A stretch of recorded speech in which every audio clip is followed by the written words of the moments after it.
एक बीजपत्री जड़ की आंतरिक संरचना को समझा था और आज द्विबीजपत्री जड़ की आंतरिक संरचना को समझना है। ठीक है, इसमें यहाँ पर डायग्राम में आपको इसका पूरा वर्णन दिया हुआ है, बस इसको हल्का सा आपको समझना है।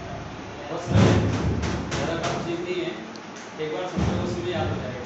ठीक है, तो सबसे पहले अगर इसकी आंतरिक संरचना को हम देखें तो इसमें सबसे बाहर की ओर आपको दिख ही रहा होगा, एक कोशिका मोटा स्तर पाया जाता है। दिख रहा है?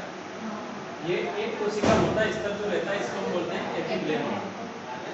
ठीक है, ये जो एपिब्लेमा होती है इसकी जो कोशिकाएं होती है उन कोशिकाओं से एक कोशिकीय रूट हेयर जो निकले होते हैं। क्या होते हैं? एक कोशिकीय रूट हेयर निकले हुए होते हैं।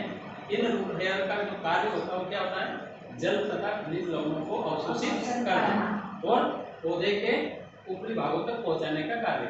ठीक है, आगे चलना समझ। इसके बाद इसका जो दूसरा भाग होता है उसको हम बोलते हैं कार्टेक्स। तो जो एपिब्लेमा है, एपिब्लेमा और यहाँ पर ये जो संरचना दिख रही है इसको बोलते हैं एंडोडर्मिस। तो एपिब्लेमा और एंडोडर्मिस के बीच में एक बहुकोशिकीय मोटा स्तर पाया जाता है जिसको हम क्या बोलते हैं? कार्टेक्स कहते हैं। ये सारी कोशिकाएं या तो अंडाकार होती है या फिर गोलाकार होती है।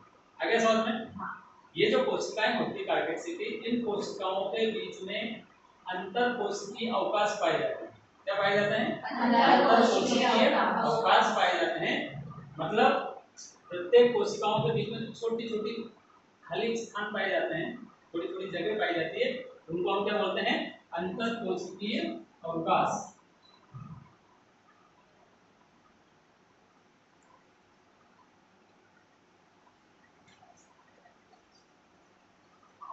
अंतरकोशिकीय अवकाश या इंटरसेल्युलर स्पेस। ठीक है, ये जो अंतरकोशिकीय अवकाश होते हैं इनमें स्टार्च जो रहता है वो क्या होता है? संचित होता है। क्या रहता है? संचित। ये जो इंटरसेल्युलर स्पेस या अंतरकोशिकीय अवकाश होते हैं इनमें स्टार्च जो रहता है वो क्या होता है? संचित होता है। आगे इतना समझो। तो पहला भाग हो गया एपिब्लेमा, दूसरा भाग हो गया कार्टेक्स। अब कार्टेक्स के ठीक नीचे तीसरा भाग आता है जिसको हम बोलते हैं एंडोडर्मिस। तो ये जो कार्टेक्स के नीचे वाला जो स्तर होता है ये एंडोडर्मिस होता है और ये एक वलय के रूप में क्या होता है? स्थिर होता है। ठीक है, और ये भी एक कोशिका मोटा स्तर होता है। इसकी जो कोशिकाएं होती है वो कैसी होती है? ढोलकनुमा होती है। कैसी होती है? ढोलकनुमा आकृति की होती है। दिख रहा है? आगे समझ में। इसके जस्ट नीचे एक और भाग पाया जाता है, ये वाला। ये भी एक कोशिका मोटा स्तर होता है जिसको हम बोलते हैं पेरिसाइकिल। ठीक है, इसके बाद इसका अगला जो भाग होता है वो होता है संवहन बंडल।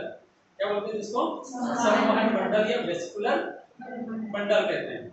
ठीक है, ये जो वेस्कुलर बंडल होता है ये संवहनी ऊतकों से मिलकर के बना होता है।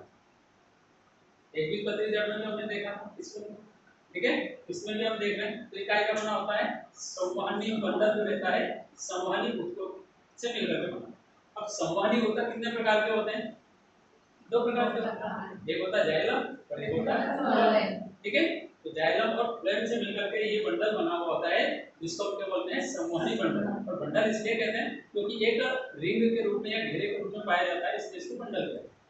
ठीक है, अब यहाँ पर संवहनी बंडल में देखें तो इसमें जो जाइलम होता है, तो जाइलम दो प्रकार का होता है।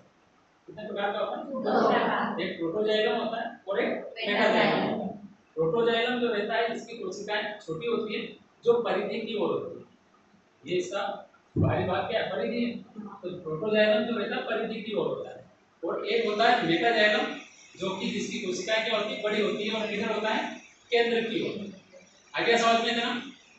इसके अलावा फ्लोएम की बात करें तो जाइलम के बीच बीच में आपको यहाँ पर क्या दिख रहे हैं? कोशिकाओं के समूह दिख रहे हैं जिनको हम क्या बोलते हैं? फ्लोएम कहते हैं। फ्लोएम जो होता है इसमें सखी कोशिकाएं या चालनी नलिकाएं जो रहती है वो पाई जाती है। आगे इतना समझ में। यहाँ पर जाइलम और फ्लोएम ये एक त्रिज्या पर स्थित होते हैं। काय पर स्थित होते हैं? त्रिज्या ही कह सकते हो आप, जैसे इस प्रकार से। ठीक है, ये केंद्र है इसका, इस प्रकार से ये क्या होते हैं? स्थित होते हैं। ये क्या होते हैं? त्रिज्यीय होते हैं जाइलम और फ्लोएम। ठीक है, इसके अलावा इसका अंतिम भाग और होता है, केंद्र में क्या होता है, यहाँ पर पीत इसमें क्या होता है, प्रेजेंट होता है, पाया जाता है। इसमें द्विबीजपत्री जड़ की आंतरिक संरचना। इस प्रकार से ये द्विबीजपत्री का जड़ का आंतरिक संरचना है।